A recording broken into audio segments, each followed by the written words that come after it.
Estado. Muchísimas gracias. Muchísimas gracias. Y ahora pasaríamos a la última petición. Le daría la palabra a la señora Carolina Fernández Bustillo en nombre de Inclusiva Sí, Especial también. Adelante. Thank you very much. Muchas gracias. Buenas tardes. Gracias por darme la oportunidad de presentar aquí ante el Parlamento Europeo nuestra petición. Yo hoy me convierto en la voz de toda una serie de estudiantes que tienen necesidades especiales. La mitad de sus escuelas son escuelas del Estado. También hablo en nombre de sus familias y de sus docentes.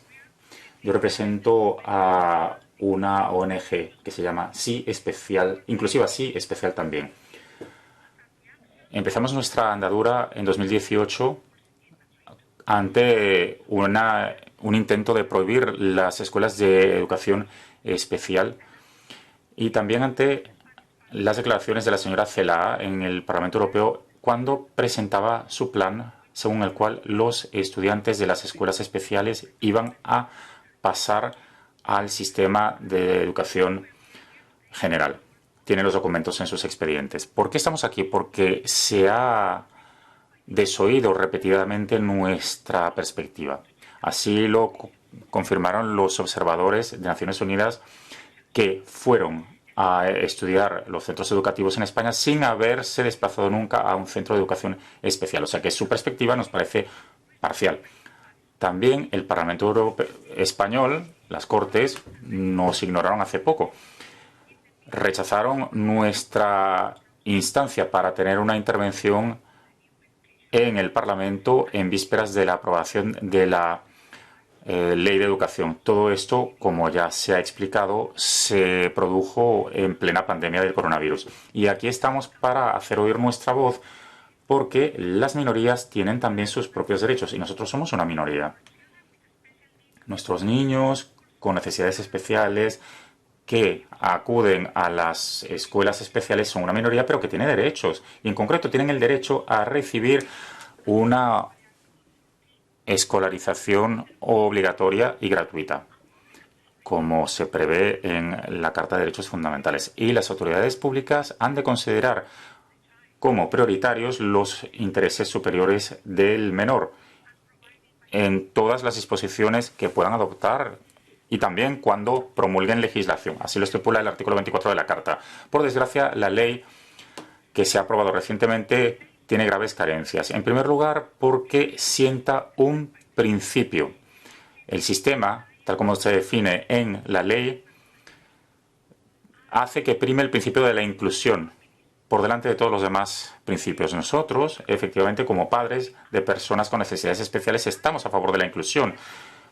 Propugnamos que nuestros hijos sean incluidos a todos los niveles. Queremos que la educación sea incluyente, que sus posibles puestos de trabajo sean incluyentes, que incluso la política sea incluyente. Pero somos conscientes de que hay otros elementos fundamentales, como su salud y su bienestar físico, mental y también su equilibrio emocional, que también lo tienen que tener en cuenta las autoridades públicas cuando protejan los intereses superiores de estos menores.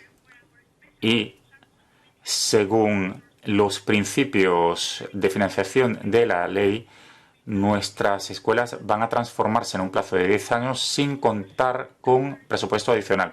O sea, nuestras escuelas, que son maravillosas, pero tampoco son superheroínas, no van a permitir prestar los recursos y el apoyo necesario si no se les concede un presupuesto adicional. O sea que la mayoría de los estudiantes van a tener que pasarse a la educación general y esa transferencia se va a realizar sin consentimiento previo de las familias, incluso sin haber escuchado lo que piensan las familias, porque esa nueva ley solo prevé que sea la administración pública la que tenga en cuenta la opción de la familia para la educación general, pero no para las escuelas especiales, cuando a lo mejor los padres de estos niños con necesidades especiales consideramos que las escuelas especiales son la mejor manera de cubrir sus necesidades. Y esto es problemático porque el artículo 21 de la Carta de Derechos Fundamentales prevé que cada uno de los ciudadanos, también nosotros, las familias,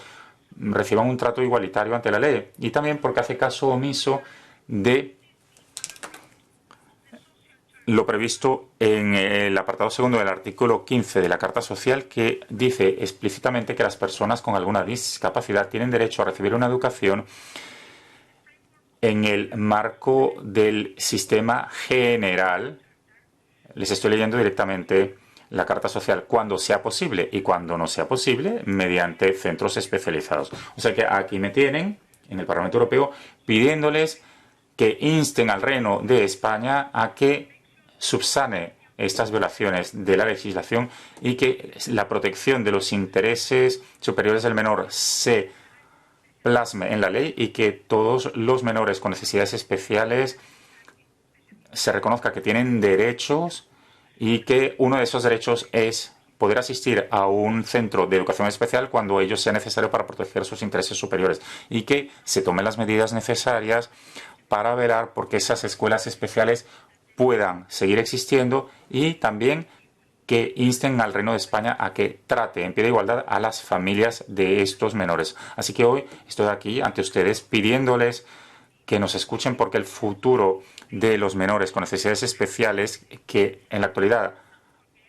acuden a escuelas especiales en España está en peligro, y no se puede decidir nada que nos afecte sin contar con nuestra opinión. Gracias. Muchísimas gracias. Ahora le pasaría la palabra a la Comisión Europea, al Departamento de Educación y Cultura, en concreto a la señora Raja Lozo.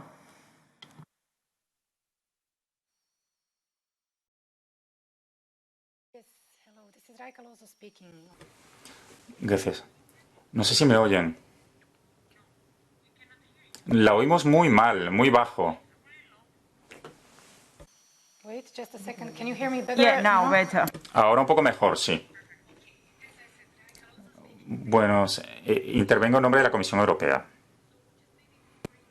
Antes de empezar, quiero decirles brevemente que, a pesar de que hay 5 peticiones sobre esta nueva legislación española, solo una de ellas fue remitida a la Comisión para elaborar un dictamen definitivo. Me refiero a la 627 del año 2020, presentada por el señor Pedro José Caballero García, en nombre de la Confederación Católica Nacional de Padres de Familia y Padres de Alumnos. Por eso, lo que yo les voy a decir hoy solo se va a referir a esa petición. Y todo lo que les puedo decir sobre las otras 4 peticiones lo tienen que entender a título preliminar, y no refleja un dictamen definitivo de todos los servicios de la Comisión que están estudiando todas estas peticiones, porque las respuestas definitivas pues las tendremos que transmitir por escrito, al no haber tenido tiempo para tramitarlas todas. Las 5 peticiones se refieren a la reciente aprobación de la legislación española, conocida por sus siglas LOMLOE. Los peticionarios dicen que no se respeta su derecho a elegir el tipo de educación que desean para sus hijos, sobre todo por lo que respecta al artículo 14, apartado 3. Esgrimen además el argumento de que se producen violaciones a su libertad de culto, porque se cambia el estatuto de la enseñanza de la religión en los programas educativos. Se dice que se introducen cambios injustificados para la educación de los niños con necesidades especiales, y sobre todo esto se tematiza en la petición 103 de 2021, la que acabamos de escuchar. Se habla también del principio de no discriminación y de la necesidad de tener siempre en primer lugar el interés superior de los menores.